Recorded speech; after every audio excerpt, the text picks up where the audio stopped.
ሰላም ጤና ይስጥልን ውድ የቻናላችን ተከታታዮች የፕሮግራማችን ቤተሰቦች፣ ይህ አብዲራዋ ቲዩብ ነው። ፕሮግራማችንን ላይክ በማድረግ እንዲጀምሩ፣ ላይክ ስታደርጉ የዚህም ፕሮግራም ተደራሽነት ተደማጭነት ከፍ ስለሚያደርግ ላይካችሁ በእጅጉ ይጠቅመናል። ላይክ አድርጉ። የተደራሽነት አቅማችንን እንድታሳድጉ በአክብሮት እየጋበዝን፣ እንዲሁም ዛሬ የከፈታችሁ ቻናላችንን ዛሬ ማድመጥ የጀመራችሁ ሰብስክራይብ በማድረግ ቻናላችንን ተቀላቀሉ። እግር ኳሳዊ ነፃ ውይይቶችን በዚህ ቻናል እየተወያየን ረጅም ርቀት አብረን የምንጓዝ ይሆናል። ከሀገር ውጭ የምታደምጡ ቻናላችንን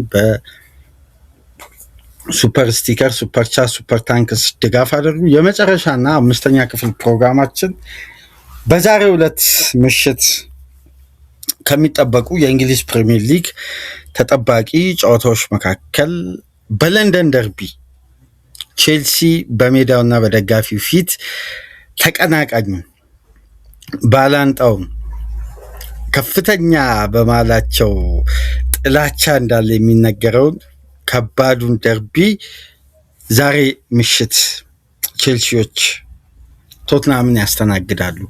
ሁለቱም ክለቦች ባልተረጋጋ ጊዜያት እንግዲህ ረጅሙን ሲዝን አሳልፈዋል። ብዙ ውጣ ውረዶችን አይተዋል። ሁለቱ ክለቦች አሰልጣኞችን ቀይረዋል። የመፍትሄ ሀሳቦችን ለማምጣት ረጅም ርቀት ሄደዋል። በስተመጨረሻም ግን ሁለቱም የሚመጥናቸውን ምርጥ የዘመናዊ እግር ኳስ አሰልጣኞችን አግኝተዋል።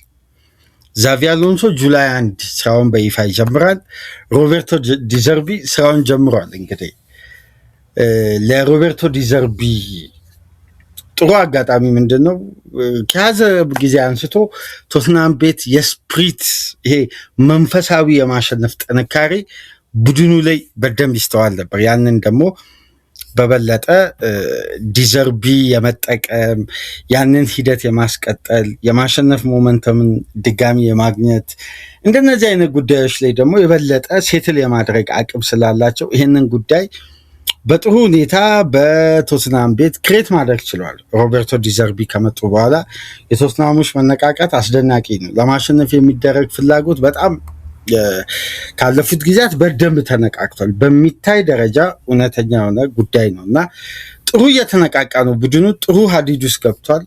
በጥሩ መልኩ እንግዲህ ከሬሌጌሽን ዞን ወጥቶ ነው የሚገኘው። ግን የዛሬ ምሽቱን ጨዋታ የዲዘርቢ ቶትናም የሚያሸንፍ ከሆነ በሊጉ የመቆየቱን ትኬት በቀጥታ የሚቆርጥ ይሆናል።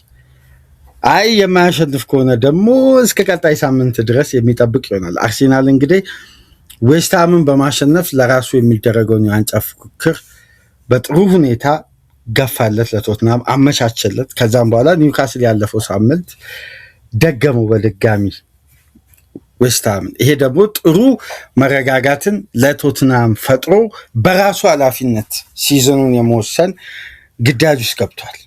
ይሄ ደግሞ ጥሩ ከሂሳባዊ ስሌት ውጪ መውጣቱ ቶትናም በራሱ በጎ የሆነ ጉዳይ ነው። ነገር ግን እስቲ የእግር ኳስ ተመልካቾች፣ የዚህ ቻናል አድማጮች አንድ ጉዳይ ላንሳላችሁ። በፕሪሚየር ሊጉ አሁን ይሄ የባላንጣነትን ስሜት የተገዳዳሪነትን ይሄ የደርቢውን ጉዳይ ወደኋላ እንዴ ንተውና እውነት ይህም ፕሮግራም የምታደምጡ ዌስትሃም ቢወርድ ነው ከሊጉ ማለት በሊጉ ላይ ያለውን ይዘት ይሄ ክብደት ጥንካሬ ሊያሳንስ የሚችለው ወይስ የቶትናም መውረድ ነው? እስቲ ይህን ጉዳይ ሀሳብ አስተያየታችሁን በኮሜንት መስጫ ስጡ። ቶትናም ቢወርድ ነው የተሻለ ወይስ ዌስትሃም? ቶትናም በፕሪሚየር ሊጉ ቢቆይ ምርጥ ተፎካካሪ ክለብ ይሆናል። የቀጠረው አሰልጣኝ የተሻለ ነው። አሁን ላይ ብዙ ነገሮችን መፍጠር የሚችል አቅም ያለው ቡድን ያለው ስብስብ በሚመጥነው አሰልጣኝ ማኔጅ አለመደረጉ ምናልባት አሁን ላይ ለተገኘበት ደረጃ ትልቁ ሚና ተወጥቷል ብዬ ነው በግሌ የማስበው እስካሁን ድረስ ባለው። ግን አሁን ላይ ለጉዳዮቹ መብቴን የሚያበጅ ትክክለኛ አሰልጣኝ በትክክለኛው ሰዓት ክለቡ ያገኘ ይመስለኛል። ሮቤርቶ ዲዘርቢ ወደ ባለሜዳው ቼልሲ ነበር።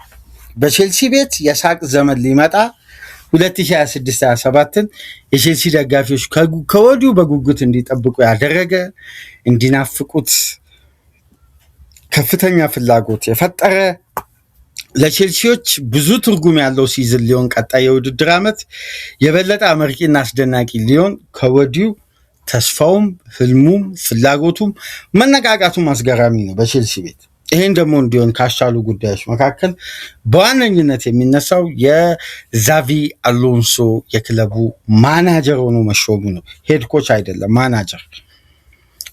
ስለዚህ ቀጣይ ዓመት ስንመለከት በጣም አስደናቂ የፉክክር ከፍታ ልንመለከት ነው ማለት ነው። በዚህ መሰረት እንግዲህ የመጀመሪያውን ጉዳይ የምናየው ፔፕ ይለቃል። አዳዲስ አሰልጣኞች ማሬስካን፣ አሎንሶን አሁን ደግሞ ማሬስካ ሲቲ መያዛቸው ስለማይቀር አሎንሶን፣ በተጨማሪም ዲዘርቤ፣ ማይክል ካሪክ አዳዲስ አሰልጣኞች ናቸው። አሁን ኮምፒቲሽኑ የበለጠ በወጣት አሰልጣኝ ከፍ ብሎ የሚስተዋል ነው የሚሆነው እና ለቼልሲዎች አንድ ትልቁ በጎ ጉዳይ ምንድን ነው? ትላልቅ ኤክስፒሪየንሶችን በአጭር ጊዜ ውስጥ ያዳበረ በእግር ኳስ ዘመኑ የላቀ ሚና የተሰጠው ምርጡ አማካይን ነው እንግዲህ በአሰልጣኝነት የቀጠሩት እና አሁን የተጫዋቾች ፍላጎትና ተነሳሽነት እንደውም አንድ የዴይሊ ሜል ዘጋቢ ምን ይላል? የቼልሲ ተጫዋቾች ራሳቸው ሪኮመንድ አድርገዋል ዛቪ አሎንሶን። ራሳቸው ዛቪ አሎንሶ እንዲመጣ የቼልሲ ተጫዋቾች ራሳቸውም ሪኮመንድ ያደረጉት አሰልጣኝ። ስለዚህ የተጫዋቾቹን ፍላጎት ስለሆነ የበለጠ ቡድኑ በቀጣይ ዓመታት ሰርቫይቭ የማድረግ የመነሳስ እንደገና ያን አስደናቂውን ቼልሲ ልናይ የምንችልበት እድል በጣም ሰፊ ነው ማለት ነው። ይሄ ደግሞ አጋጣሚውን ልዩ ያደርገዋል።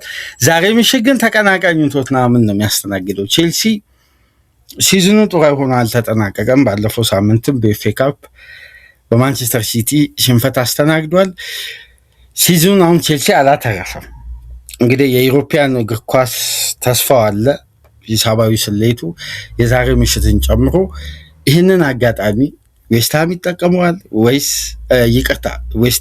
ቶትናም ይጠቀማል ወይስ ቼልሲ? ስታንፎርድ ብሪጅ አጋጣሚው ታሪኩ ብዙ ነው። ታስታውሳላችሁ፣ ቶትናምን ከፕሪሚየር ሊግ አሸናፊነት ያወረደው ቼልሲ ነው ስታንፎርድ ብሪጅ ላይ በማሸነፍ።